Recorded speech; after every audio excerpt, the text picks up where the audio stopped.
Hello everyone, कैसे हो आप सब। मेरा नाम है शाश्वतपुरी। आज आप सब सोच रहे होगे यार कोट पेंट में कैसे है सर। आज मैंने पिछले 8 दिन से दोबारा लेक्चर नहीं बनाए, तो मुझे लगा कैसे आप सबको मैं इंप्रेस करूं। तो मैंने सोचा मैं अभी ऑफिस से आया हूं। ऑफिस से जब मैं आता हूं तो मैं ये अटायर में ही जाता हूं, मैं कोट या फिर सूट पहन के जाता हूं। तो मैंने बोला चलो आज इस तरीके से वीडियो बनाते हैं ताकि आप मुझे इंप्रेस हो जाओ कि जैसे ही हम आए वैसे ही हम आपके।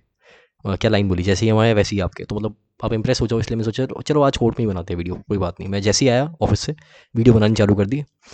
कपड़े भी नहीं बदले, देखो इंप्रेस हो जाओ। अब चलो आगे बढ़ते हैं। देखो हमने ये जो लेक्चर है इसके बारे में मैंने बोला ही नहीं। हम ये बना रहे हैं lecture number 5 of input tax credit. ठीक है, ये सेकंड लास्ट लेक्चर होने वाला है इस चैप्टर का। इसके बाद जो हम लेक्चर बनाएंगे वो लास्ट लेक्चर होगा इस चैप्टर का, जीएसटी का नहीं, अभी बचा है। ठीक है, 4 चैप्टर ऑलमोस्ट बचे हैं इसके बाद जो मुझे रेगुलर में करवाने हैं। मेरा कुछ प्लान अलग है, मैं बताऊंगा आपको मेरा प्लान क्या है। ठीक है, तो हम ब्लॉक क्रेडिट पढ़ रहे थे। ब्लॉक क्रेडिट ऐसी क्रेडिट जो ब्लॉक है, जो गवर्नमेंट ने बोला आप नहीं ले सकते। क्यों नहीं ले सकते? गवर्नमेंट ने बोला नहीं ले सकते, under section 17 sub section 5 government ने बोला आप नहीं ले सकते वो क्रेडिट, तो आप नहीं ले सकते। ठीक है ना। इसमें हमने बहुत चीज़ें पढ़ ली, इसमें हमने ये सब पढ़ लिया। हमने ए पढ़ लिया, डबल ए पढ़ लिया, ए बी भी हमने पढ़ा था। ठीक है, दोनों मतलब लिंक्ड थे तो मैंने उसको अलग से लिखा नहीं। हमने बी पढ़ लिया है, हमने सी पढ़ लिया है। ठीक है, एक मिनट, बी पढ़ लिया है हमने, हाँ बी पढ़ लिया है, सी पढ़ लिया है। सी डी पे टिक लगा रहा हूँ मैं, रुको, सी डी हमने साथ में पढ़ा था। रुको, सी डी पे टिक लगा रहा हूँ। एक चीज़ बची है इसमें, मुझे वो बताना है आपको, उसके बाद वो भी डन है। ठीक है, उसमें भी कोई इतना मतलब टाइम नहीं लगने वाला। मैं देखो इसको रिवाइज नहीं करवा रहा, इन शॉर्ट बस ये समझ लो ब्लॉक क्रेडिट में एक बार दोबारा रिवाइज करवा रहा हूँ बस, ब्लॉक क्रेडिट का कंसेप्ट। ठीक है, अंडर सेक्शन 17 सब सेक्शन 5। पहली बात बताओ, क्रेडिट आप किसकी ले सकते हो, किस चीज़ की आप क्रेडिट ले सकते हो? ठीक है, इनपुट टैक्स का जो आप इनपुट खरीद रहे हो उस पर जो आप टैक्स पे कर रहे हो, इनपुट जो आप खरीद रहे हो आउटपुट बनाने के लिए, उस इनपुट पर जो आप टैक्स पे कर रहे हो, उस टैक्स का जो इनपुट पर आप पे कर रहे हो उसका क्रेडिट आप कब ले सकते हो? तब ले सकते हो जब आप उस इनपुट को बिजनेस में यूज़ कर रहे हो। बिजनेस में यूज़ कर रहे हो तब ले सकते हो, राइट। लेकिन गवर्नमेंट ये बोलती है भाई तू बिजनेस में यूज़ कर, चाहे तुमने पर्सनल पर्पस में यूज़ कर, चाहे तू बिजनेस में यूज़ कर, चाहे तू अपने पर्सनल पर्पस में यूज़ कर, चाहे तू इस ब्रह्मांड की किसी भी चीज़ के लिए उस इनपुट को यूज़ कर। लेकिन अंडर सेक्शन 17 सब सेक्शन 5 अगर हमने बोल दिया, सुनो सुनो सुनो, गवर्नमेंट कह रही है ऐसे, सुनो सुनो सुनो, अगर हमने ऐसा बोल दिया कि भाई अंडर सेक्शन 17 सब सेक्शन 5 इन चीज़ों का क्रेडिट आप नहीं ले सकते, इन चीज़ों के इनपुट के टैक्स का क्रेडिट आप नहीं ले सकते, तो आप नहीं ले सकते। ठीक है ना। क्रेडिट का मतलब ये था। सर क्यों नहीं ले सकते? जो बोल रहा है भाई गवर्नमेंट ने बोला भाई नहीं ले सकते तो नहीं ले सकते। ठीक है, अब गवर्नमेंट से मैं नहीं लड़ सकता। मैं एक 21 साल का लड़का हूँ, मैं कैसे लड़ूँ गवर्नमेंट से मुझे समझ नहीं आता। मैं तो खुद अपनी ज़िंदगी से लड़ रहा हूँ। चलो आगे बढ़ते हैं, बहुत हो गई इमोशनल बातें। हाँ आगे चलो।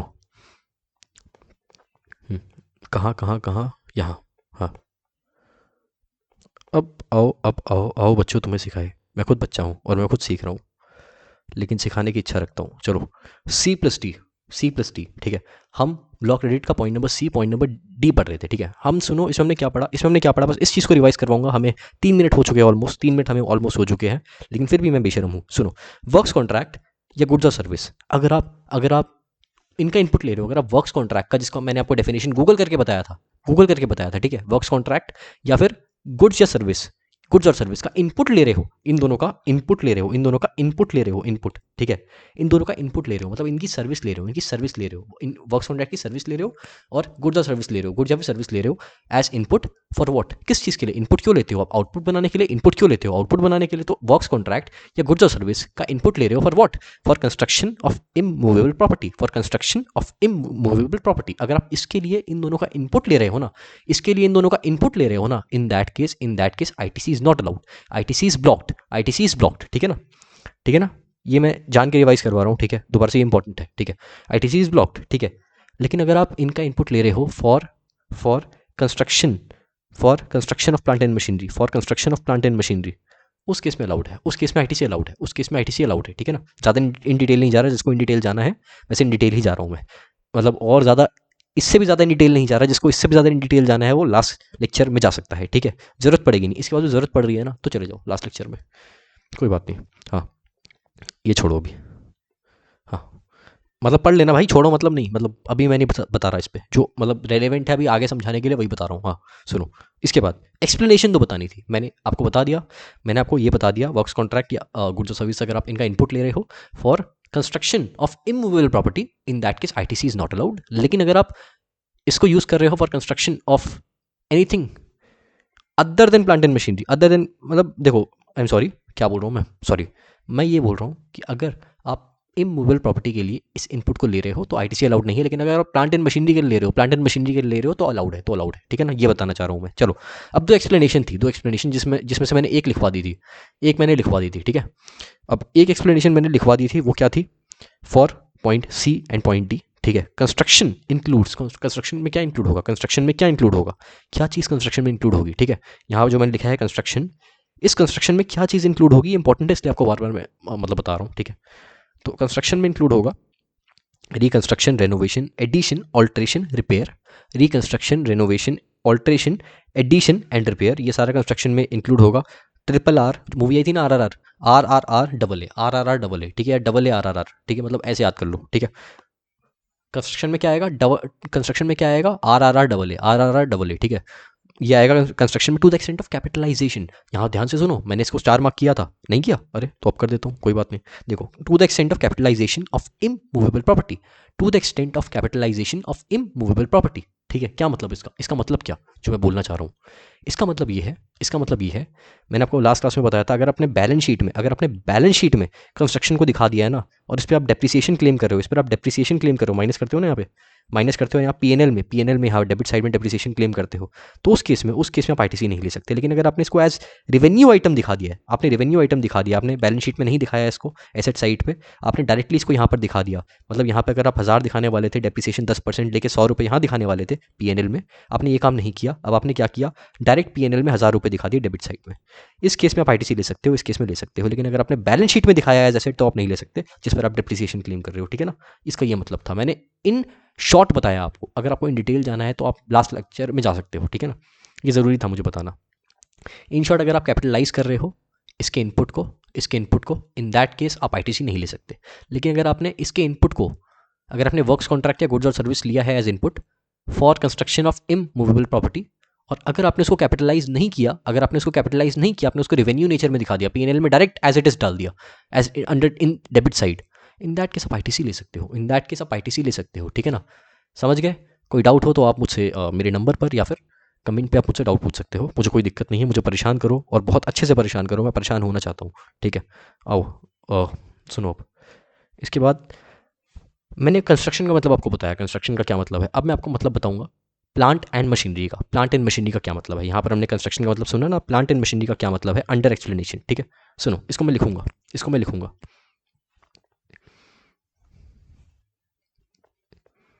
Plant and machinery. Plant and machinery में क्या आएगा भाई, बता रहा हूँ भाई, तू इधर आ भाई, बहुत टाइम लग रहा है, 1 2 3, ठीक है। 3 तिगाड़ा काम बिगाड़ा, मेरे तो दोस्त भी, छोड़ो, पर्सनल बातें नहीं, ऑपरेटिस, ऑपरेटिस, प्लांट एंड मशीन में क्या आता है, अपैरेटस आता है, इक्विपमेंट आता है,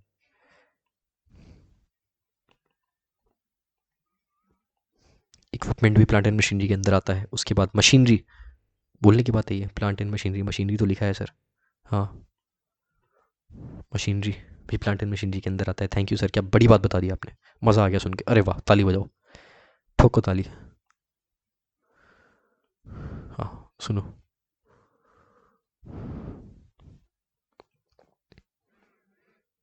महफिल में तेरी हम ना रहे जो, कैसे कैसे सैड गाने गाते हो। फिक्स्ड टू अर्थ,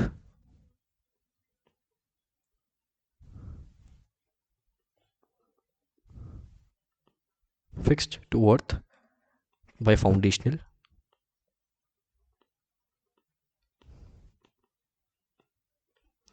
या फिर स्ट्रक्चरल सपोर्ट, सपोर्ट। एक मिनट रुकना, इसको ना मैं ज़रा ऐसे कर दूँ, पता लगे आप कंफ्यूज होते रहो, है ना, बेटर, है ना, मतलब समझ जाना, वैसे तो अलग है ये, ठीक है। या फिर विच इज़ यूज्ड, पहले लिख रहा हूँ मैं, ठीक है, use for making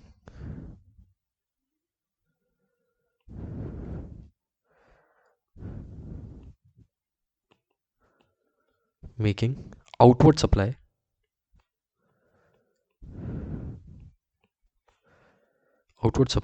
of goods या सर्विस, या फिर दोनों। एक मिनट, लाइन बन जा भाई।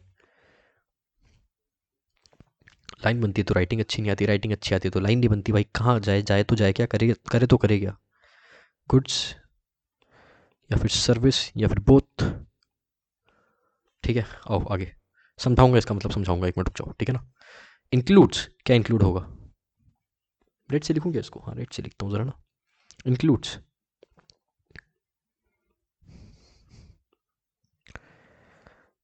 इंक्लूड्स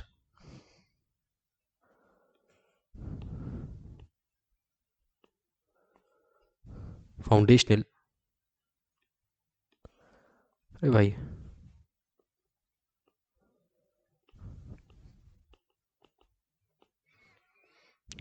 और structural support, structural support.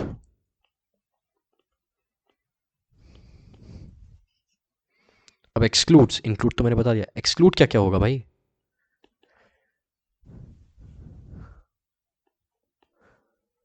Excludes, अब एक्सक्लूड क्या क्या होता है प्लांट एंड मशीनरी से, एक्सक्लूड क्या क्या होता है, क्या क्या उसमें नहीं आता। ठीक है, जरा ये जानते हैं, ब्लू से लिखेंगे इसको, आ जाओ। लैंड, बिल्डिंग या civil structure,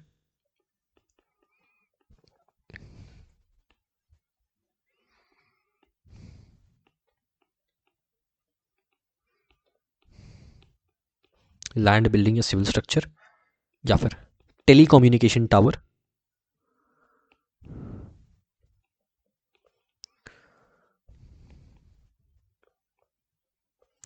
tele communication towers या पाइपलाइन,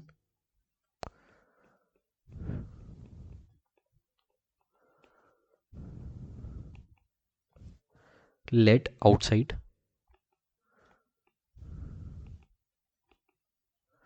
आउटसाइड इंडिया नहीं, द फैक्ट्री प्रेमिसेस। ठीक है, फैक्ट्री के बाहर अगर कोई पाइपलाइन है उसको भी एक्सक्लूड करेंगे, उसको भी प्लांट मशीनरी नहीं मानेंगे। हमने यहाँ पे क्या एक्सप्लेनेशन 1 पढ़ लिया था कंस्ट्रक्शन के बारे में, कंस्ट्रक्शन में क्या आएगा। ठीक है, अब हमें क्या पढ़ना है, अब हमें पढ़ना है कि प्लांट एंड मशीनरी में क्या आएगा, प्लांट एंड मशीनरी में क्या आएगा, क्या नहीं आएगा, प्लांट एंड मशीनरी किसको बोलेंगे और क्या उसमें इंक्लूड होगा, क्या एक्सक्लूड होगा। ठीक है, तो सुनो, अब इसको समझाता हूँ। वैसे देख के ही समझ आ जाएगा आपको, इतने सही से मैंने लिखा है इसको। प्लांट एंड मशीनरी में क्या आएगा, 3 चीज़ आएगी, अपैरेटस, इक्विपमेंट और मशीनरी। ये तीनों हम प्लांट एंड मशीनरी ही बोलेंगे, ये तीनों plant and machinery he. Apparatus, कोई भी इक्विपमेंट या फिर कोई भी मशीनरी प्लांट एंड मशीनरी ही माना जाएगा, प्लांट एंड मशीनरी ही माना जाएगा जनरली। ठीक है, जनरली। अब सुनो, कोई भी अपैरेटस, इक्विपमेंट या मशीनरी जो कि फिक्स्ड है बाय अर्थ, बाय फाउंडेशनल और स्ट्रक्चरल सपोर्ट, बाय फाउंडेशनल या स्ट्रक्चरल सपोर्ट, इसका क्या मतलब, गूगल करके बताऊंगा आपको, गूगल करके बताऊंगा। ठीक है, and which is used for making outward supply of goods या फिर सर्विस और बोथ। मतलब सुनो, पहले तो आपको ये समझाता हूँ, ये रुको। अब देखो, यहाँ पर ये सारी जो मशीन्स है, फॉर एग्जांपल मान लो ये यहाँ पे जो ये वाली मशीन है, ये वाली इधर इस जगह पे, ये इधर, ठीक है, पॉइंट आउट कर रहा हूँ मैं। ये मान लो अर्थ से अटैच है बाय फाउंडेशन स्ट्रक्चरल सपोर्ट, ये देखो यहाँ पर मान लो ये अंदर अटैच है। ठीक है ना, सुनो, ऐसे आपको दिखाने के लिए मतलब आपको मैंने गूगल यूज़ करा ताकि आपको थोड़ा और क्लियर हो। ठीक है, क्या कहना चाह रहा हूँ, जो बड़ी बड़ी फैक्ट्रीज होती है, वहाँ जो मशीन होती है, उनको ज़मीन का सपोर्ट लगता है, उनको अर्थ का सपोर्ट लगता है। ठीक है ना, उसको बोलते हैं फाउंडेशनल या फिर स्ट्रक्चरल सपोर्ट ऑफ अर्थ। ठीक है, तो सुनो, प्लांट एंड मशीनरी में क्या क्या आएगा, प्लांट एंड मशीनरी में आएगा कोई भी अपैरेटस, इक्विपमेंट या फिर मशीनरी, कोई भी अपैरेटस, इक्विपमेंट या फिर मशीनरी जो कि फिक्स्ड है अर्थ से बाय फाउंडेशनल या फिर स्ट्रक्चरल सपोर्ट, जो कि फिक्स्ड है अर्थ से बाय फाउंडेशनल या फिर स्ट्रक्चरल सपोर्ट। ठीक है ना, मतलब जो मैंने आपको पिक्चर में दिखाया, यहाँ पर। ठीक है, मतलब ये मशीन, मतलब ऐसे आपको कैसे दिखेगा नहीं, कोई फैक्ट्री में कोई मशीन है, जैसे मान लो ये वाली मशीन, मान लो ये अर्थ से अटैच है, ये वाली मशीन। ठीक है, फाउंडेशनल स्ट्रक्चरल सपोर्ट लैंड से अटैच है, अर्थ लैंड समझ लो आप। ठीक है, या फिर यहाँ पर कोई भी अपैरेटस, इक्विपमेंट या मशीनरी जो कि अटैच्ड है by earth by foundational structural support, और उस मशीनरी से कुछ ऐसा बनाया जा रहा है, जिसको आप आउटवर्ड सप्लाई कर रहे हो, ठीक है ना, समझे मेरी बात को। Which is use for making outward supply of goods या फिर सर्विस और बोथ, ठीक है ना। जीन्स बना रहे हो आप, उस मशीन से जीन्स बना रहे हो, उसका आउटवर्ड सप्लाई कर रहे हो, ठीक है ना। तो ये आपको समझ आया। अब प्लांट एंड मशीनरी में क्या क्या आएगा, क्या क्या आएगा, ये तो मतलब हुआ, ठीक है। अब इंक्लूसिव डेफिनेशन के अकॉर्डिंग, ठीक है, प्लांट एंड मशीनरी में क्या क्या आएगा।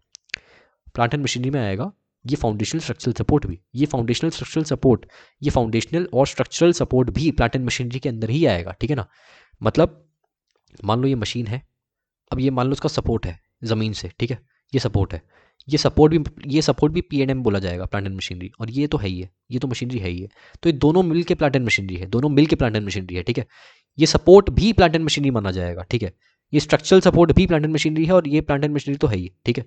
ये बताना चाह रहा हूँ मैं, ठीक है। अब क्या क्या नहीं आएगा प्लांट एंड मशीनरी में, क्या क्या नहीं आएगा, क्या चीज़ नहीं आएगी। कोई भी लैंड, बिल्डिंग या फिर civil structure. Land, building, land जहाँ मैं लैंड पर पढ़ा रहा हूँ आपको, और बिल्डिंग जो मेरी बिल्डिंग है, छोटी सी बिल्डिंग है, छोटी सी मतलब घर है छोटा सा, ठीक है, तो इसको बिल्डिंग बोलेंगे हम, ठीक है। तो जिस लैंड पर मैं हूँ और जो बिल्डिंग है, ये दीवार, ठीक है, ये जो दीवार है बिल्डिंग, ठीक है, ये प्लांट एंड मशीनरी नहीं बोला जाएगा, ठीक है। कोई भी सिविल स्ट्रक्चर मतलब रोड मान लो आप, ठीक है, ब्रिज मान लो, ये लैंड एंड ये प्लांट एंड मशीनरी नहीं है, ये नहीं है, ठीक है ना। इतनी सी बात है, इतनी सी बात है। उसके बाद कोई भी telecommunication tower plant and machinery नहीं बोला जाएगा, नहीं बोला जाएगा, ठीक है ना। उसके बाद कोई भी पाइपलाइन जो फैक्ट्री के बाहर है, पाइपलाइन जो हमारी फैक्ट्री के बाहर है, उसको प्लांट एंड मशीनरी नहीं बोला जाएगा, उसको प्लांट एंड मशीनरी नहीं बोला जाएगा, ठीक है ना। दोबारा इसको पढ़ रहा हूँ। प्लांट एंड मशीनरी में क्या आएगा, कोई भी अपैरेटस इक्विपमेंट या मशीनरी, कोई भी अपैरेटस इक्विपमेंट या मशीनरी जो कि यूज़ किया जा रहा है फॉर मेकिंग आउटवर्ड सप्लाई, जो कि यूज़ किया जा रहा है फॉर मेकिंग आउटवर्ड सप्लाई, उससे कुछ बनाया जा रहा है आगे कुछ बेचने के लिए, उसमें कुछ इनपुट डाला जा रहा है और उस इनपुट से कुछ बनाया जा रहा है उस प्लांट एंड मशीनरी के थ्रू, जिससे आप आउटपुट सप्लाई कर रहे हो, जिससे आप आउटपुट सप्लाई कर रहे हो। कपड़ा डाल रहे हो, जीन्स निकाल रहे हो, कपड़ा डाल रहे हो, जीन्स निकाल रहे हो, ठीक है ना। तो सुनो, उसके बाद और प्लांट मशीनरी एक और चीज़ है। प्लांट मशीनरी वो है जो कि फिक्स्ड है विद द अर्थ, हो भी सकता है नहीं भी हो सकता है, फिक्स्ड है with the earth through foundational और स्ट्रक्चरल सपोर्ट, जो मैंने आपको गूगल में दिखाया, ठीक है। और वो फाउंडेशनल और स्ट्रक्चरल सपोर्ट भी प्लांट एंड मशीनरी बोला जाएगा, प्लांट एंड मशीनरी बोला जाएगा, ठीक है ना। इसको भी प्लांट एंड मशीनरी ही बोला जाएगा, इसको भी प्लांट एंड मशीनरी ही बोला जाएगा, ठीक है ना। अब प्लांट एंड मशीनरी में क्या क्या नहीं आएगा, एक बार दोबारा रिपीट कर रहा हूँ। एक तो टेलीकम्युनिकेशन टावर नहीं आएगा, ठीक है ना।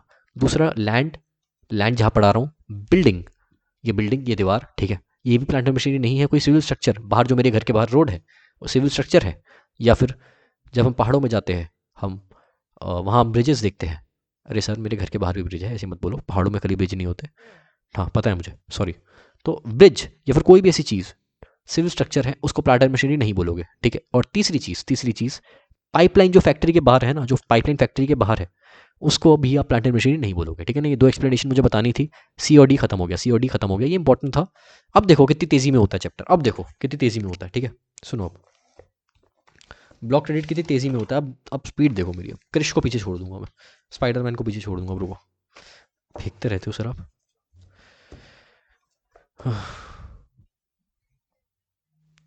गुड्स या सर्विस या फिर दोनों। अब सुनो, अब हम पढ़ने वाले हैं तीन एक साथ सुनो, गुड्स या फिर सर्विस और बोथ।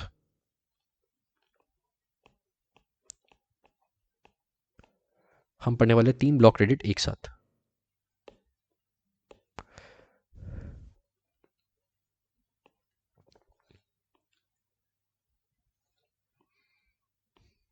एक, दो, अरे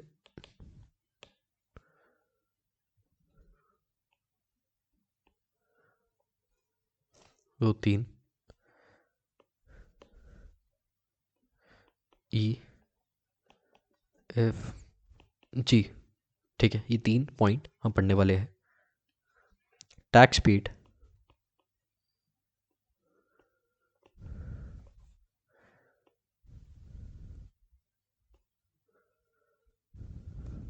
अंडर सेक्शन 10, ठीक है। बताऊंगा आपको tax paid under section 10, goods service और बोथ जिसमें टैक्स पे कराया गया अंडर सेक्शन 10, या फिर गुड्स सर्विस और बोथ रिसीव्ड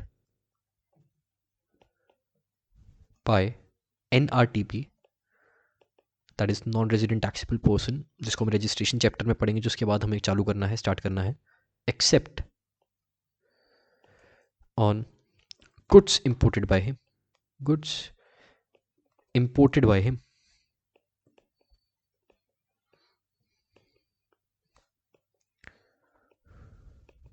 ठीक है, except on goods imported by him, या फिर गुड्स और service are both which are use for personal consumption, which are use for personal consumption,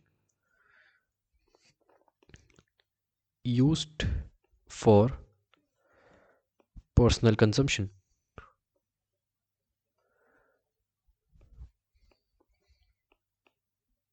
ठीक है जी, ओके। सुनो, अब इसका मतलब वैसे मतलब क्या, इसको समझाना है हल्का सा, ठीक है। मतलब तो इसका इसी में छुपा है, एक मिनट। सुनो, गुड्स या फिर सर्विस और बोथ, गुड्स या फिर सर्विस और बोथ, जिसका आप इनपुट ले रहे हो, जिसका आप इनपुट ले रहे हो, ठीक है, किसी भी गुड्स या किसी भी सर्विस का अगर आप इनपुट ले रहे हो और अगर आप सेक्शन 10 में टैक्स पे कर रहे हो, सेक्शन 10 किसका था, कंपोजिशन लेवी। मैंने क्या बताया था, composition dealer, composition dealer, composition dealer कभी आईटीसी क्लेम नहीं कर सकता इनपुट पर। मैंने क्या बताया था, कंपोजिशन डीलर कभी आईटीसी अवेल नहीं कर सकता, ठीक है ना। किस पर आईटीसी अवेल नहीं कर सकता, अपने इनपुट पर। याद करो एक मिनट, इधर आओ, इधर आओ जरा, इधर आओ। कहाँ गया कंपोजिशन लेवी, गिरा। सुनो, आओ तुम्हें दिखाए दोबारा, क्या लिखा है यहाँ, सेक्शन 10 लिखा है, सेक्शन 10। एक सेकंड, ये क्या हुआ, इधर आओ, section 10, section 10 is for composition scheme, ठीक है। अब कंपोजिशन डीलर किस किस सेक्शन में टैक्स पे करेगा, अंडर सेक्शन 10 पे करेगा, अंडर सेक्शन 10 टैक्स पे करेगा, ठीक है। तो अगर कंपोजिशन डीलर कोई गुड्स या सर्विस का इनपुट ले रहा है और वो सेक्शन 10 में टैक्स पे कर रहा है under composition scheme, under composition scheme, तो वो कंपोजिशन डीलर आईटीसी क्लेम नहीं कर सकता। ये हमने कंपोजिशन लेवी में ही पढ़ लिया है चैप्टर में, कंपोजिशन लेवी में ही पढ़ लिया, ठीक है ना। ये समझ आ गया, ये समझ आ गया, चलो आगे बढ़ो। दूसरा, कोई भी एनआरटीपी, पर्टिकुलरली एनआरटीपी की बात हो रही है, that is non resident taxable person, जिसके बारे में हम इन डिटेल पढ़ेंगे रजिस्ट्रेशन चैप्टर में। अभी आप ये समझ लो इन शॉर्ट, ये एक ऐसा पर्सन है जो इंडिया के लिए नॉन रेजिडेंट है और इंडिया में इसका कोई फिक्स प्लेस नहीं है बिजनेस करने का, और ये टेम्परेली इंडिया में आ रहा है बिजनेस करने के लिए, टेम्परेली इंडिया में आ रहा है बिजनेस करने के लिए। तुम ये समझ लो अभी शॉर्ट में, ठीक है। इन शॉर्ट इसको इन डिटेल पढ़ेंगे रजिस्ट्रेशन चैप्टर में, ठीक है। रजिस्ट्रेशन चैप्टर में अंडर सेक्शन 27, अंडर सेक्शन 27, ठीक है, इसको पढ़ेंगे इन डिटेल। अब सुनो, गुड्स या सर्विस और both which are received by non-resident taxable person except on goods imported by him, service नहीं, goods imported by him, ठीक है ना। मतलब कोई भी गुड्स, अगर एनआरटीपी कोई भी गुड्स या सर्विस का एनआरटीपी इनपुट ले रहा है तो उस इनपुट पर टैक्स आईटीसी क्लेम नहीं कर सकता, वो एनआरटीपी आईटीसी क्लेम नहीं कर सकता। लेकिन अगर एनआरटीपी कोई गुड्स इंपोर्ट कर रहा है, सर्विस नहीं, कोई गुड्स इंपोर्ट कर रहा है, उस केस में उस गुड्स का एनआरटीपी आईटीसी क्लेम कर सकता है, लेकिन अगर गुड्स नहीं सर्विस इंपोर्ट कर रहा है, उस सर्विस का भी नहीं ले सकता आईटीसी, ठीक है ना, समझे मेरी बात, बहुत सिंपल था। अब आगे, अगर गुड्स या फिर service are both which are used by some person for its personal consumption, मतलब मैं पर्सन हूँ, मैं बिजनेस चालू कर दिया, मान लो मैंने ये कोचिंग का ही आगे इसको बिजनेस नहीं बोलूँगा यार, मतलब नहीं बिजनेस नहीं, मतलब वैसे बिजनेस है भी नहीं, प्रोफेशन है भाई ये, ठीक है, प्रोफेशन है, ठीक है। मान लो मैंने प्रोफेशन चालू कर दिया, मेरे को बिजनेस, मतलब अचानक से मैंने बोला, मुझे अजीब सा लगा, बिजनेस नहीं यार, बिजनेस नहीं है, ये चीज़ मुझे पसंद है, बिजनेस नहीं है, ठीक है। हाँ, तो हाँ, मतलब मान लो ये मेरा प्रोफेशन चालू हो गया, ठीक है। बिजनेस से ना नेगेटिविटी सी आती है थोड़ी सी, मतलब मुझे, मतलब इस चीज़ को बिजनेस बोलते हुए, हाँ ओके। प्रोफेशन, मान लो मैंने इस चीज़ का प्रोफेशन चालू कर दिया, ठीक है। अब मान लो मैं यहाँ पर, ये आईपैड है मेरा, ठीक है, ये आईपैड है, मैंने इसको प्रोफेशन के नाम पे अपना ले लिया, इस पर मैं मान लो मैं इस पर लेक्चर्स बना रहा हूँ, लेक्चर बनाने के लिए मैंने ले लिया, ठीक है। लेकिन एक्चुअली मैं लेक्चर नहीं बना रहा, मैंने अपने दोस्त को दे दिया, मैंने अपने दोस्त को गिफ्ट कर दिया, ठीक है। तो मैंने तो उसको पर्सनल कंजम्पशन के लिए यूज़ कर लिया ना, मैंने किसी को गिफ्ट कर दिया, पर्सनल कंजम्पशन के लिए गिफ्ट कर दिया किसी को, ठीक है। तो उस केस में उस पर आईटीसी ले सकता हूँ। अरे भाई तू पागल है क्या, गवर्नमेंट मेरे को बोलेगी तू पागल है क्या, एक तू आईपैड ले रहा है ये बोल के हमें कि तू यहाँ पे लेक्चर बनाएगा, ठीक है, तब हम तेरे को बोल रहे हैं ठीक है तू आईटीसी ले ले। हाँ, अपने प्रोफेशन में यूज़ कर रहा है तू, देख मैं दोबारा बिजनेस बोल रहा हूँ, मैं नहीं बोलना भाई बिजनेस, अगर तू अपने प्रोफेशन में यूज़ कर रहा है, ठीक है, तब तो तू ले ले यार, कोई दिक्कत नहीं है, तू प्रोफेशन में यूज़ कर रहा है, ठीक है, इससे तू आउटपुट सप्लाई कर रहा है लेक्चर की, लेकिन अगर आपने किसी को गिफ्ट कर दिया, गवर्नमेंट के लिए अगर आपने किसी को गिफ्ट कर दिया बेटा, तो उस केस में हम कैसे दे दे तेरे को आईटीसी, हम कैसे दे दे, तूने तो पर्सनल कंजम्पशन के लिए यूज़ कर लिया उसको, तूने तो किसी को गिफ्ट कर दिया, उठा के ले भाई, ले आईपैड ले, तो इस पर आईटीसी नहीं दे सकते। या फिर मान लो आप, मेरे पापा की जीन्स की दुकान है, ठीक है, अब मेरे पापा ने जीन्स के इनपुट पर, ठीक है, पापा ने मान लो जीन्स खरीदी, ठीक है, आउटवर्ड सप्लाई करने के लिए जीन्स खरीदी, आउटवर्ड सप्लाई करने के लिए। अब मान लो जो जीन्स खरीदी वो इनपुट है, ठीक है, जीन्स खरीदी वो इनपुट है। अब पापा ने क्या किया, वो जीन्स मुझे घर ला के दे दी, शाशु बेटा तू पहन ले। अब वो जो जीन्स है वो जो जीन्स है जो पापा ने मुझे घर लाके दे दी, वो पर्सनल कंजम्पशन में यूज़ कर ली पापा ने, ठीक है। उसका आउटवर्ड सप्लाई नहीं किया। अगर उसका आउटवर्ड सप्लाई नहीं किया मतलब उसको पर्सनल कंजम्पशन में यूज़ करी, तो उस गुड्स पर, उस जीन्स पर हम आईटीसी अवेल नहीं कर सकते, जो कि पर्सनल कंजम्पशन के लिए यूज़ हुआ है under section 17 subsection 5 of point, क्या पॉइंट डी के बाद क्या था, E F G, under point G, ठीक है। हाँ मैं भी देखो, मेरे को भी एग्जैक्ट नहीं याद रहता, मेरे को याद था कंस्ट्रक्शन वाला जो पॉइंट था गुड्स वाला, वो डी था, डी के बाद ई एफ जी, मेरे को मतलब धीरे धीरे हो जाएगा और अच्छे से, ठीक है। ओके चलो आगे। हाँ मैं इसको अच्छे तरीके से लर्न करना नहीं मानता, क्लियर। मतलब बस जाना चाहिए दिल के अंदर, बिल्कुल, कि भाई ये था इसके अंदर वो था। मतलब कुछ चैप्टर्स है जो मेरे दिल में बस चुके हैं, लेकिन अभी मतलब ऐसा नहीं है इसको पढ़ा नहीं सकता मैं, लेकिन होता ना दिल के अंदर ही बस गया, वो चीज़ नहीं है। क्लियर बोल रहा हूँ, मैं झूठ नहीं बोलता भाई कि मैं पढ़ा रहा हूँ, तो भाई मैं खुद सीख रहा हूँ। मैं झूठ नहीं बोलूँगा मैं आपको बोलने के लिए कि मैं पता नहीं कितना बढ़िया टीचर हूँ। मैं देखो टीचर वैसे बढ़िया हूँ, ठीक है, और इसीलिए बढ़िया क्योंकि मैं झूठ नहीं बोलता इस मामले में, कि भाई मैं सीख रहा हूँ, मुझे नहीं आता सब कुछ। मैंने आर्टिकलशिप इनडायरेक्ट टैक्स सेशन के डोमेन में क्यों किया है, इसीलिए किया है ताकि मैं खुद सीख सकूँ और आपको सिखा सकूँ, खुद भी सीख सकूँ। मतलब ये नहीं है I want to be teacher for, sorry I don't want to be teacher for life time. मैं लाइफ टाइम के लिए स्टूडेंट रहना चाहता हूँ, और स्टूडेंट और बेटर बनना चाहता हूँ, और एज स्टूडेंट मैं दूसरे स्टूडेंट को ट्रेन करना चाहता हूँ। तुम समझ रहे हो मैं क्या बोलना चाह रहा हूँ? समझ रहे हो ना, तो बस ठीक है। एनिमल का डायलॉग। हाँ भाई एज स्टूडेंट मैं स्टूडेंट को ट्रेन करना चाहता हूँ, एज अ बेटर स्टूडेंट मैं अपने से कम बेटर स्टूडेंट को बेटर बनाना चाहता हूँ। मतलब अजीब सा मेरा एम है। I don't want to be a teacher, I want to be a student and a better student, and I want to be better day by day. मतलब और अपने से कम बेटर को बेटर बनाना है, मतलब ये मेरा मोटिव है एज स्टूडेंट ही। हम्म, चलो आगे, ये हमने पढ़ लिया पूरा, ठीक है। अब लास्ट पॉइंट नंबर एच, टिक लगा दूं पहले?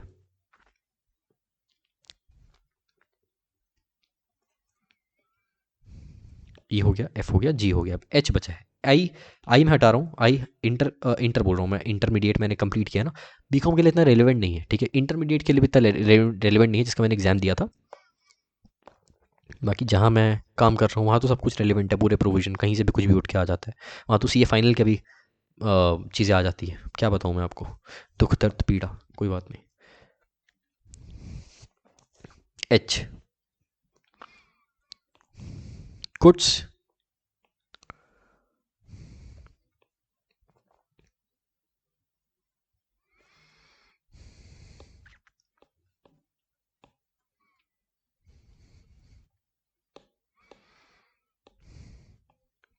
विच आर लॉस्ट, स्टोलन और डिस्ट्रॉयड। पहले लाइन तो बना लो, बोलना पहले चालू कर दिया आपने। कर रहा हूँ भाई, गुस्सा नहीं प्लीज़। लॉस्ट, स्टोलन या फिर डिस्ट्रॉयड,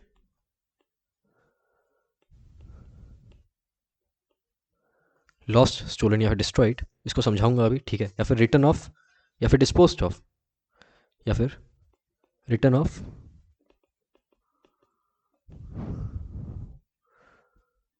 और डिस्पोज्ड ऑफ,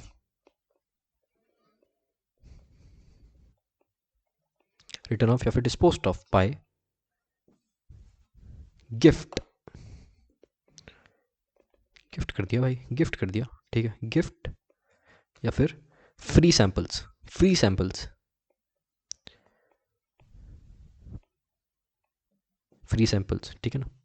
अब सुनो, अब सुनो, अब सुनो, अब सुनो, पहले पहले ये सुनो, पहले समझाता हूँ। इसमें एक चीज़ मुझे और लिखवानी है, उसके बाद ब्लॉक क्रेडिट पूरा खत्म, पूरा खत्म, ठीक है ना। एच बी टिक ही लगा रहा हूँ मेरे को, टिक लगा दूँ, टिक लगा दूँ, टीका नहीं टिक लगा रहा हूँ भाई।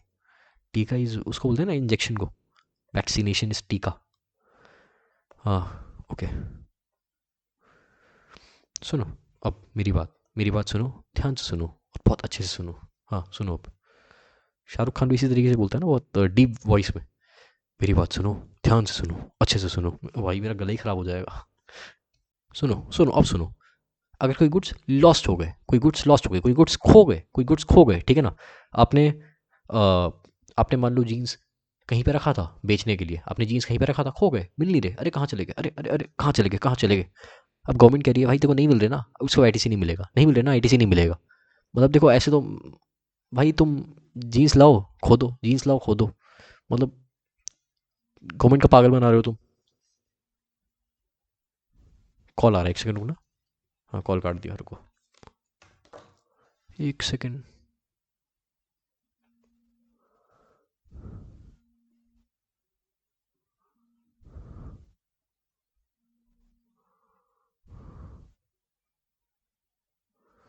हाँ जी हाँ जी हाँ जी, कॉल आ गया था बीच में ना किसी का, छोड़ो। मान लो गुड्स खो गए, उस पर आईटीसी नहीं मिलेगा, ठीक है। अगर गुड्स चोरी हो गए, आपने दुकान, आपने मतलब दुकान बंद करी, रात को चोर आए, अंदर घुसे चोर, अंदर घुस के देखा वाओ इतनी सारी जीन्स। चोरों ने 5 जीन्स, एक अपने बच्चे के लिए, एक अपने भाई के लिए, एक खुद के लिए और 2 स्टॉक के लिए, कि कभी मान लो मेरे बच्चे या मेरे भाई के या मेरे ख़राब हो जाए तो वो जीन्स हम पहन पाए। तो चोरों ने 5, गिनती के 5 जीन्स, बहुत ईमानदार चोर था, गिनती के 5 जीन्स लेके गया, बाकी बोला साहब मैं छोड़ के जा रहा हूँ, कोई दिक्कत नहीं है। तो अगर वो 5 जीन्स चोरी हो गए तो उन 5 जीन्स पर क्रेडिट नहीं मिलेगा, उन 5 जीन्स पर क्रेडिट नहीं मिलेगा, नहीं मिलेगा, नहीं मिलेगा, ठीक है ना। तीसरा, मान लो दुकान में जीन्स पड़े हैं और भगवान न करे आग लग गई दुकान में, और आग ऐसी लगी सिर्फ 5 जीन्स जले। आग भी ईमानदार है, कहती ज़्यादा नुकसान नहीं करूँगी, 5 जीन्स जलाऊंगी, सिर्फ ये बताने के लिए आग लगी है कि आग आगे लग सकती है, आपको फायर एक्सटिंग्विशर रखना है, ठीक है ना। कैसी अजीब सी बातें करते हो। हाँ मतलब चलो आग लग गई और 5 जीन्स जल गए, तो वो गुड्स, वो जीन्स जो डिस्ट्रॉय हुए, वो 5 जीन्स पर क्रेडिट नहीं मिलेगा। अगर वो 5 जीन्स खो गए, अगर वो 5 जीन्स चोरी हो गए, अगर वो 5 जीन्स चोरी हो गए, अगर 5 जीन्स चोरी हो गए, अगर 5 जीन्स खो गए, या फिर 5 जीन्स डिस्ट्रॉय हो गए, आग में जल गए, तो उन पर क्रेडिट नहीं मिलेगा, उन पर क्रेडिट नहीं मिलेगा, ठीक है। या फिर आपने आपने उस जीन्स को गिफ्ट में दे दिया किसी को, या फ्री सैंपल में डिस्ट्रीब्यूट कर दिया उस गुड्स को, उस जीन्स को, उन 5 जीन्स को अपने बच्चे को गिफ्ट में दे दिया, मेरे पापा ने मुझे गिफ्ट में दे दिया, मैं बड़ा खुश, मुझे तो बहुत सारे जीन्स मिल गए, ठीक है। जीन्स पहनने वाली जीन्स, ठीक है, बहुत सारे जीन्स मिल गए, तो अब मैं बहुत खुश कि यार मुझे तो जीन्स मिल गए। पापा भी खुश, चलो कोई बात नहीं, आईटीसी तो मिलेगा ही, जीन्स बच्चे ने ले लिया, आईटीसी तो मुझे मिलेगा। पापा जी आईटीसी नहीं मिलेगा आपको, सुनो, पापा को आईटीसी नहीं मिलेगा, नहीं मिलेगा, नहीं मिलेगा, ठीक है ना। अगर आपने जीन्स किसी को गिफ्ट कर दिया, अगर आपने गुड्स किसी को गिफ्ट कर दिया जो आप आउटवर्ड सप्लाई करने वाले थे, आपने आउटवर्ड सप्लाई नहीं किया, उस केस में आपको उस जीन्स का, उस गुड्स का आपको आईटीसी नहीं मिलेगा, ठीक है ना, आईटीसी नहीं मिलेगा। और अगर आपने मान लो उस गुड्स को जो आप आउटवर्ड सप्लाई करने वाले थे एज फ्री सैंपल बांट दिया, उस फ्री सैंपल पर भी आपको आईटीसी नहीं मिलेगा, ठीक है ना, नहीं मिलेगा। ये आपको समझ आया।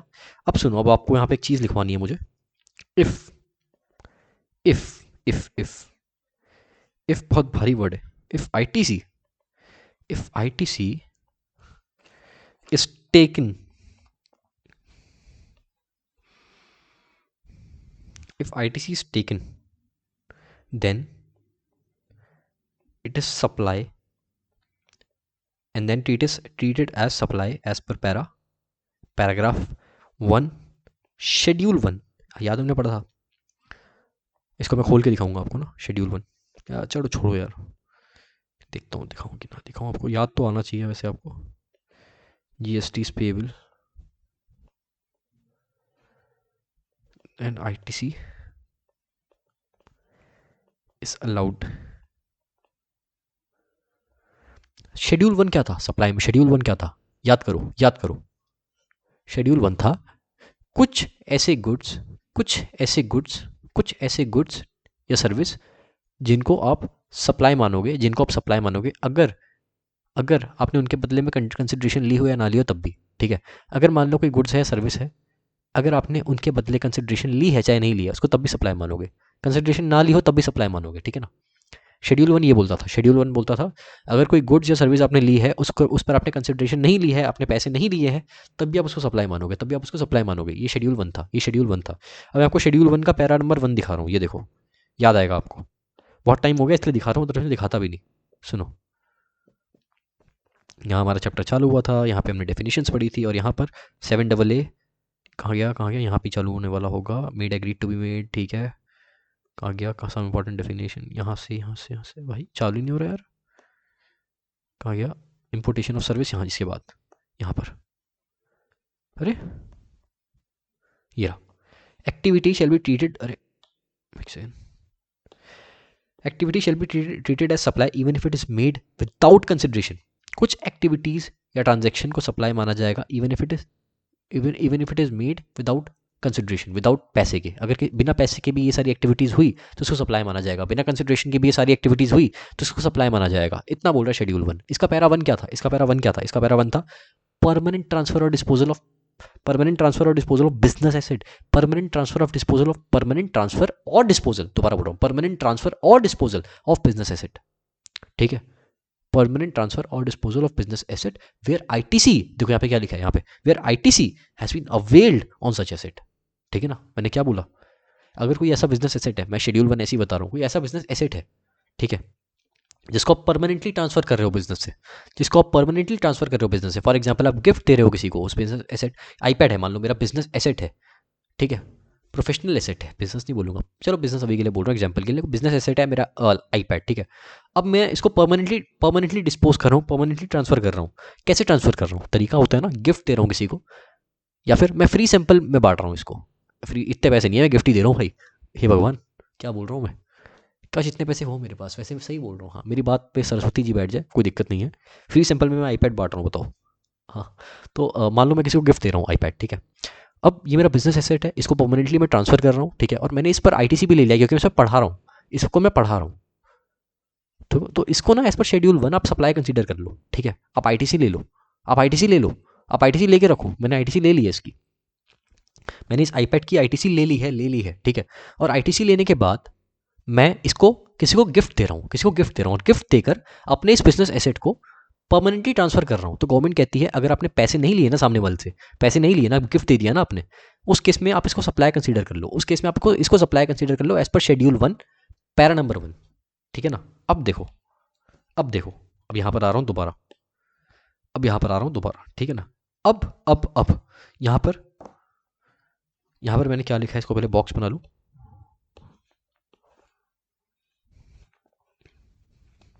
हेक्सागन नहीं बोला था मैंने? हाँ, बहुत बढ़िया। सुनो, अब इफ आईटीसी इज टेकन, मैंने क्या बोलता? अगर मैंने आईपैड का आईटीसी ले लिया है, if ITC is taken then treated as supply as पर पैरा 1 शेड्यूल 1। अगर मैंने आईपैड का आईटीसी ले लिया है ना, तो मैं इस आईपैड के ट्रांसफर को एज गिफ्ट सप्लाई कंसीडर कर लूंगा as per para number 1 schedule 1। ठीक है, as per para number 1 schedule 1, ठीक है, शेड्यूल 1 पैरा नंबर 1, ठीक है। दैट वाज परमानेंट ट्रांसफर और disposal of business asset where ITC has been availed for such business asset, ठीक है ना। एंड जीएसटी इज पेबल, ठीक है ना। और आईटीसी अलाउ कर लो, मतलब आप आईटीसी ले लो, लेकिन जीएसटी भी पे कर दो एज पर शेड्यूल 1 पैरा 1। लेकिन अगर मान लो आपने आईटीसी क्लेम नहीं किया, मान लो मैंने आईपैड का आईटीसी क्लेम नहीं किया और तब मैंने किसी को गिफ्ट कर दिया, तो भाई अब आईटीसी अब दोबारा क्लेम कभी मत करना। दोबारा जो आपने अनक्लेम्ड रखी है आईटीसी, उसको अनक्लेम्ड ही रहने दो, ठीक है। आप इस पर जीएसटी भी मत लगाओ, आईटीसी भी मत क्लेम करो, ठीक है ना। इन शॉर्ट बस इतनी सी बात है, ठीक है ना। अरे भाई ये क्या हो रहा है, एक मिनट। अब दिख रही है ना वीडियो? हाँ बढ़िया। अपडेट का आ गया था, मैंने गलती से ना उसको क्लिक कर दिया, हाँ यस पे। अब सुनो, समझ आ गया? दोबारा एक बार बोल रहा हूँ, कोई भी गुड्स या सर्विस, अगर आपके कोई भी गुड्स सर्विस कहाँ से रिप्लेस चोरी हो जाएगी, जल जाएगी, ऐसा थोड़ी ना होगा। गुड्स मान लो लॉस्ट हो गया, जीन्स लॉस्ट हो गया, या गुड्स ही बोलो, गुड्स लॉस्ट हो गया, चोरी हो गया, या फिर डैमेज हो गया, इस पर आईटीसी नहीं मिलेगा। या फिर अगर आपने किसी गुड्स को गिफ्ट दे दिया, दान में दे दिया किसी को, मैंने अपने दोस्त को दान में दे दिया, मेरे दोस्त का कॉल आ रहा था, मैंने उसको दान पे दे दिया, ठीक है। मेरी वीडियो देख के मुझे गाली देगा, कोई बात नहीं। तो जिस मेरे दोस्त का फ़ोन आ रहा था, मैंने उसको दान में दे दिया। वो थोड़ा गरीब है और मैं उससे थोड़ा कम गरीब हूँ, तो इसीलिए मैंने उसको ये दान में दे दिया। अब वो मेरे घर आएगा, बोलेगा भाई तू आईपैड दे ही दे, काम कर आज ना, ठीक है, आज तू दे ही दे आईपैड। तो ठीक है, कोई बात नहीं, मैं नहीं दूंगा। हाँ, तो अगर आपने कोई गुड्स किसी को गिफ्ट दे दिया, ठीक है, और साथ में या फिर आपने परमानेंटली ट्रांसफर कर दिया, डिस्पोज ऑफ कर दिया, ठीक है, एज गिफ्ट या फिर फ्री सैंपल, उस पर आईटीसी अलाउड नहीं है। लेकिन अगर आपने आईटीसी ले रखा है उस आईपैड पर, उस गुड पर, जिसको आपने एज गिफ्ट दिया है, जिसको आपने एज फ्री सैंपल दिया है, उस केस में आप उसको सप्लाई कंसीडर कर लो एज पर पैरा नंबर 1 शेड्यूल 1 और जीएसटी पे कर दो। लेकिन अगर आपने आईटीसी नहीं लिया है पहले से, और आपने बिना आईटीसी लिए आपने किसी को गिफ्ट दिया है, तो आईटीसी मत लो और जीएसटी भी मत पे करो। समझ गए मेरी बात? हाँ, कोई डाउट हो तो आप मुझसे व्हाट्सएप करके पूछ सकते हो, कमेंट में आप मुझसे पूछ सकते हो, ठीक है। ब्लॉक क्रेडिट पूरा खत्म हो गया। एच पे मैंने टिक मार ही दिया था, एक बार दोबारा चेक करो, मार दिया था वैसे मैंने। हाँ ठीक है, फुल्ली ओवर, फुल्ली ओवर। अब एक चीज़ और कराऊंगा, एक चीज़ और कराऊंगा, उसके बाद मैं अगली क्लास में बाकी का पूरा, ठीक है। कितना बच रहा है, थोड़ा सा ही बच रहा है वैसे तो, हाँ। बस इसके बाद ये चीज़ कराने के बाद बाकी का नेक्स्ट क्लास में ज़रूरत नहीं पड़ेगी, इस क्लास में, और ठीक है ना। अब सुनो, section number 18, section number 18।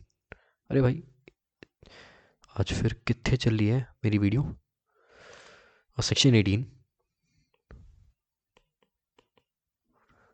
Section number 18,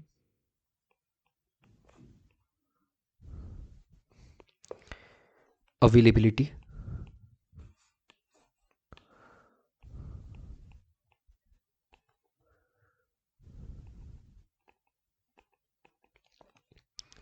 of credit in special circumstances.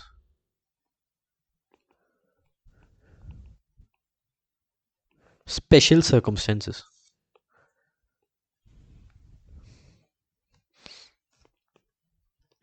Double line बनाऊंगा इसमें। हम्म, देखो देखो मैं क्या कहना चाह रहा हूँ इसमें। 18 सबसेक्शन 1 पहले कराऊंगा मैं, इसका भी point A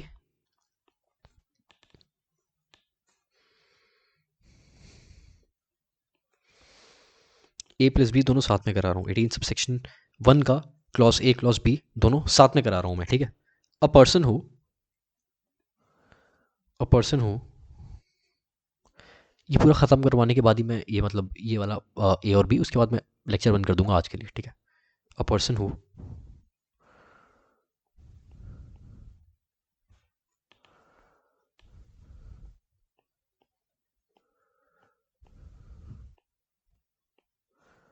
a person who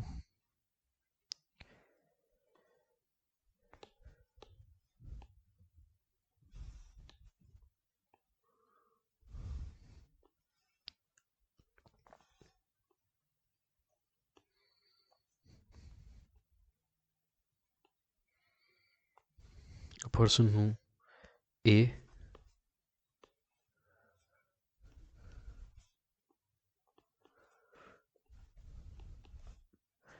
applied for registration,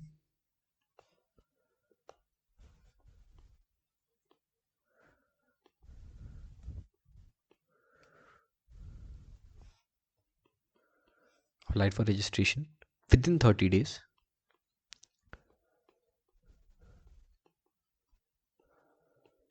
30 days, applied for registration within 30 days from date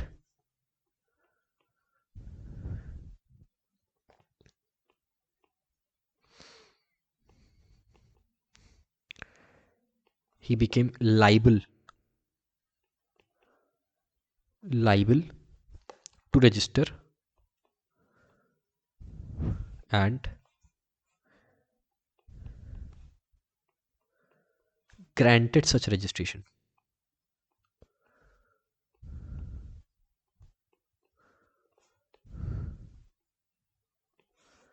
granted such registration, वो बंदा, और कोई बंदा जो वॉलंटरी रजिस्ट्रेशन ले रहा है, मतलब अपनी मर्जी से ले रहा है, मतलब लाइबल नहीं है रजिस्ट्रेशन लेने के, मतलब थ्रेशोल्ड उसका क्रॉस नहीं हुआ है, लेकिन अपनी मर्जी से ले रहा है रजिस्ट्रेशन, मर्जी से ले रहा है, ठीक है ना।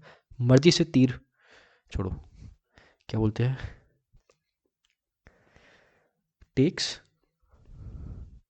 ऐसे वॉलंटरी रजिस्ट्रेशन लोग लेते हैं, ऐसी बात नहीं है, मैंने लाइक बोला क्योंकि ना देखो इससे आईटीसी मिलता है आपको, और दूसरी चीज़ आप आईटीसी सामने वाले को दे सकते हो, ठीक है। अगर आप रजिस्टर्ड नहीं हो तो आप किसी को आईटीसी नहीं दे पाओगे। आप रजिस्ट्रेशन चैप्टर में पढ़ाऊंगा आपको ये, ठीक है ना, वैसे आपको पता ही होगा। टेक्स ऑलमोस्ट हर पर्सन रजिस्टर होता ही है, जो पक्के में काम कर रहा है ना, वो होगा ही होगा, चाहे वो 10 लाख की उसकी थ्रेशोल्ड, 10 लाख का तो एक होता है, मैं मतलब मान लो 9 लाख का ही क्यों ना वो सेल कर रहा हो। Takes,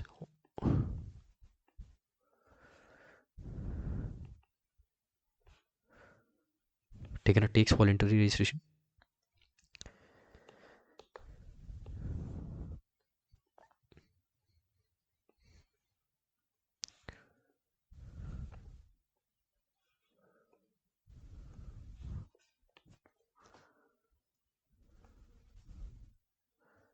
entitled to take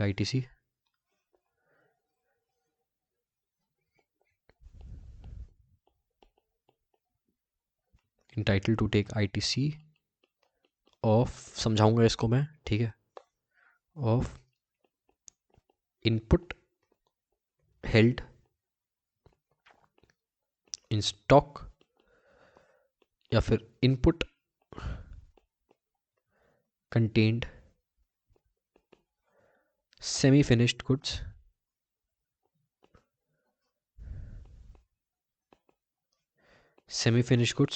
input of semi finished goods या फिर लास्ट फिनिश गुड्स या फिर finish goods held in stock.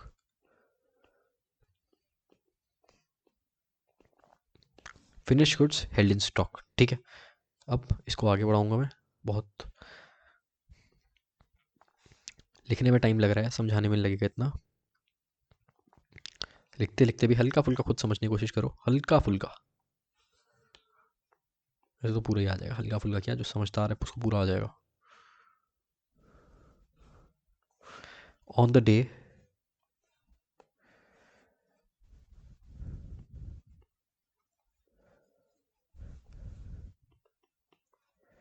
immediately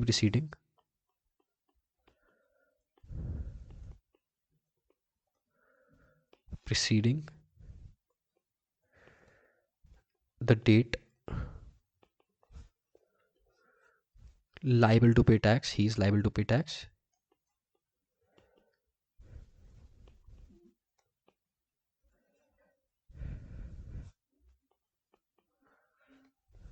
under this act,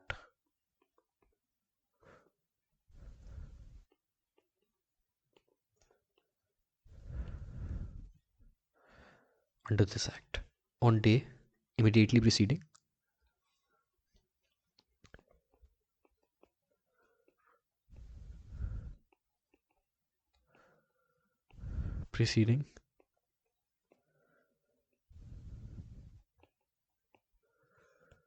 date of grant of registration, ठीक है ना। अब सुनो ज़रा मैं आपको समझाता हूँ, फिर लेक्चर बंद करता हूँ। हो सकता है मेरी वीडियो बंद हो जाए, बट आप मुझे देखते रहना, ठीक है, मुझे सुनते रहना, देखते रहना बोल रहा हूँ, सुनते रहना, ठीक है। अब सुनो, बस ये समझाने के बाद मैं बंद कर दूंगा lecture. Section 18 availability of credit in special circumstance, section 18 availability of credit in special circumstance, ठीक है। अब सुनो, कोई भी पर्सन सेक्शन 18 सब सेक्शन 1 का पॉइंट ए और पॉइंट बी पढ़ रहे हैं, क्लॉज ए और क्लॉज बी पढ़ रहे हैं, ठीक है।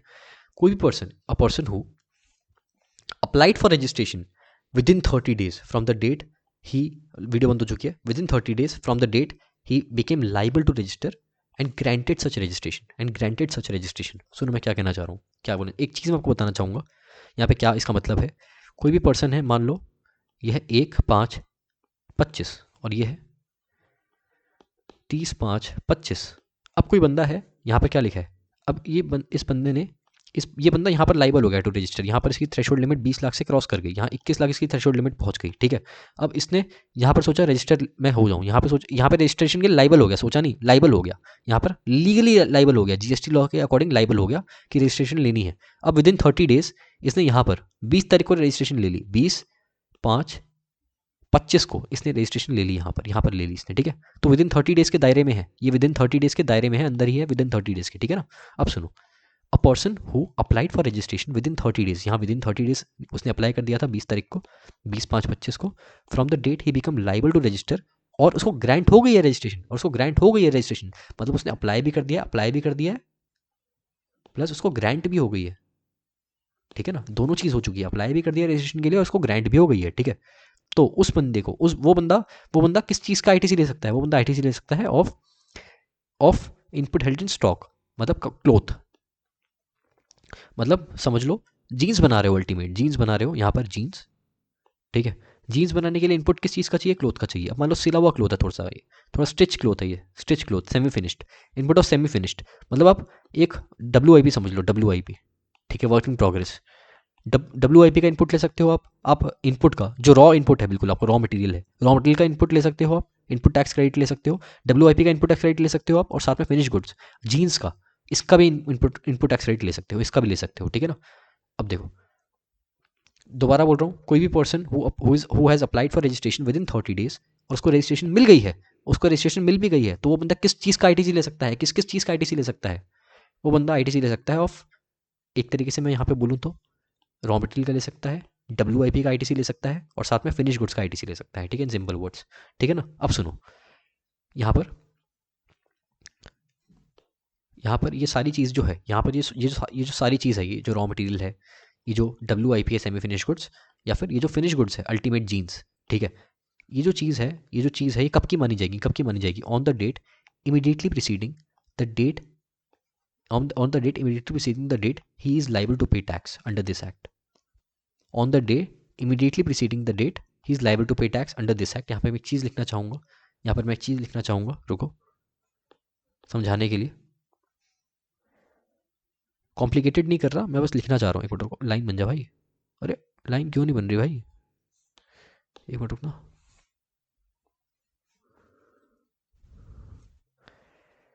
हाँ, एक, ये मान लो आप है 1/5/25, ठीक है, यहाँ पर लाइबल हो गया, L लिख रहा हूँ, ठीक है,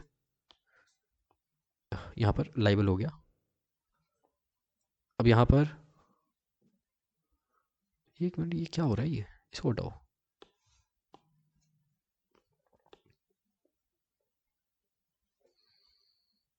यहाँ पर लाइबल हुआ है और यहाँ पर अप्लाई किया है। एक बार 30 डेज कहाँ खत्म हो रहे हैं, 30 डेज मान लो यहाँ पे खत्म हो रहे हैं, ठीक है, 30 डेज, 35/5/25 यहाँ पर पीरियड खत्म हो रहा है, ठीक है, 30 डेज का। अप्लाई इसने कहाँ पर किया है, अप्लाई इसने यहाँ पर किया है, अप्लाई यहाँ पर कर दिया है। डेट क्या है अप्लाई करने की, मान लो 20/5/25 अप्लाई करने की डेट है, यहाँ पर इसने अप्लाई किया है, यहाँ पर, ठीक है, 20/5/25 को, ठीक है। अब इसको मान लो रजिस्ट्रेशन ग्रांट हुई है यहाँ पर, मान लो यह 15/6/25 ग्रांट, ठीक है, ग्रांट हुई है, ठीक है, ग्रांट हुई है, मतलब यहाँ पे ग्रांट हुई है। तो एक बात बताओ, ITC जो मिलेगा, रॉ मटेरियल पर, फिनिश गुड्स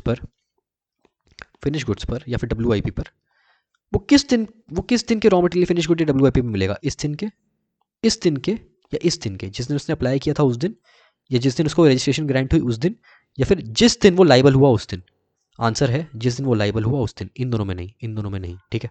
मतलब इसको, इन तीनों का ITC, इसको रॉ मटेरियल का ITC, इसको फिनिश गुड्स का ITC, इसको WIP का ITC मिलेगा ऑन द डे, कौन सी डेट का मिलेगा? On the date immediately preceding the date he is liable to pay tax under this act.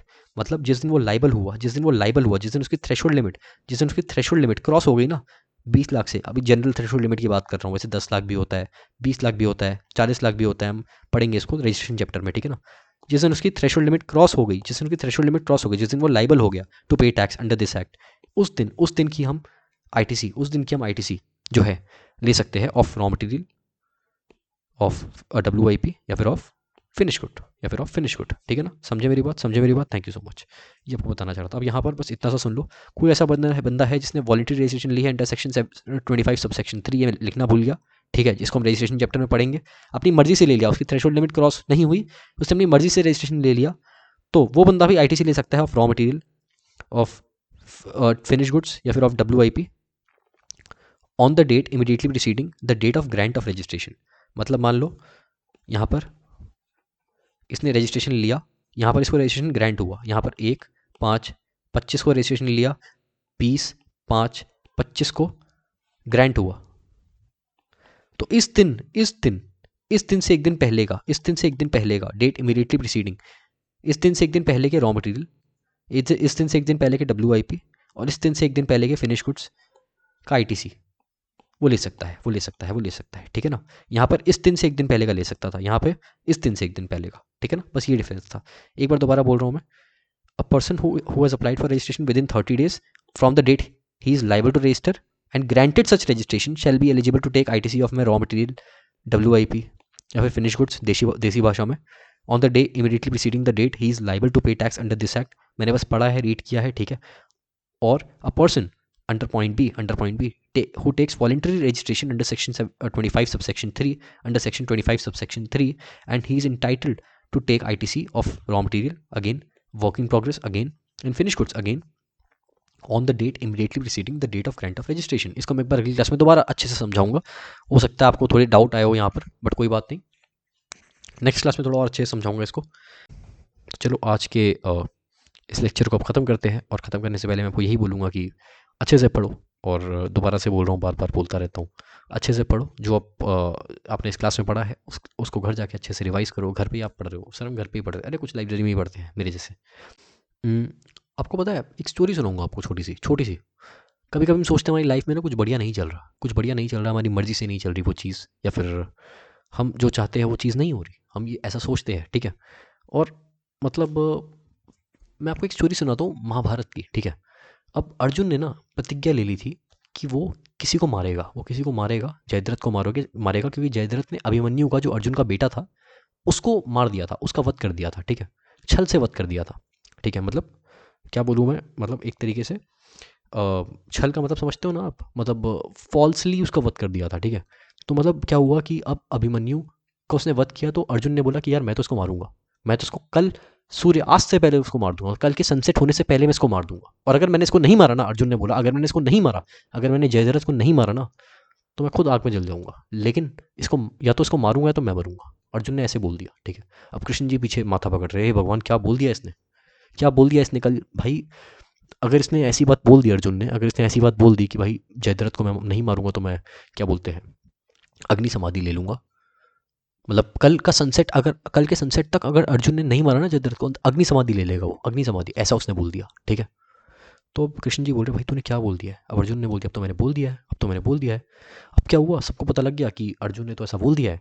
और इस वजह से क्या होता है कि सारे जो भी लोग हैं, सारे जो गौरव सेना है, वो क्या करती हैं, वो जयद्रथ को प्रोटेक्ट करने में लग जाती है कि हमें अब कुछ नहीं करना है, बस अब जयद्रथ को प्रोटेक्ट करना है, और अर्जुन को बस हमें उस तक पहुंचने नहीं देना है, क्योंकि अर्जुन तो मार देगा, पहुंचेगा तो अर्जुन तो मार देगा।